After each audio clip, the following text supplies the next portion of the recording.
12টা রাজ্যে হচ্ছে, তাহলে 13তম রাজ্য ত্রিপুরায় কেন হচ্ছে না? 14তম রাজ্য আসামে কেন হচ্ছে না? ওখানে বিজেপির সরকার আছে বলে। ওটাও তো বাংলাদেশ বর্ডার। সুকান্ত মজুমদার নিজে ভালো মতো জানে যে এ রাজ্যে ভোট চুরি না করলে জিতবে না। ওই জন্য ভোট চুরি করার জন্য যারা এই অসভ্যতম করছেন, বাংলার মানুষ তাদেরকে 2026 সালে এসআইআর করবে বিজেপির জন্য। নির্বাচন হবে, এসআইআর করে বিজেপির নাম এ রাজ্যের নির্বাচন তালিকার থেকে এবং এ রাজ্যের পলিটিক্যাল পার্টির লিস্ট থেকে বিজেপির নামটাই বাদ দেবে বাংলার মানুষ। আমি ভোটের ফর্ম ফিল আপটা করতে এসেছিলাম। ভোটের 2002-এর যে ছিল ভোটের এটা, আমি তখন ভবানীপুরে ছিলাম। ভবানীপুরে কাগজ আনতে হবে, আমাকে একজন বললো এখানে খোঁজ নিতে, তাই খোঁজটা নিতে এসেছি।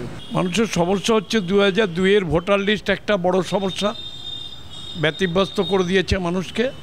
আর নতুন ভোটার লিস্ট একটা সমস্যা আছে। নতুন ভোটার লিস্ট আছে আমাদের কাছে, সেটার থেকে 2002 মানুষ অন্য হয়ে খুঁজে বেড়াচ্ছে যে 2002-এ নাম আছে কিনা।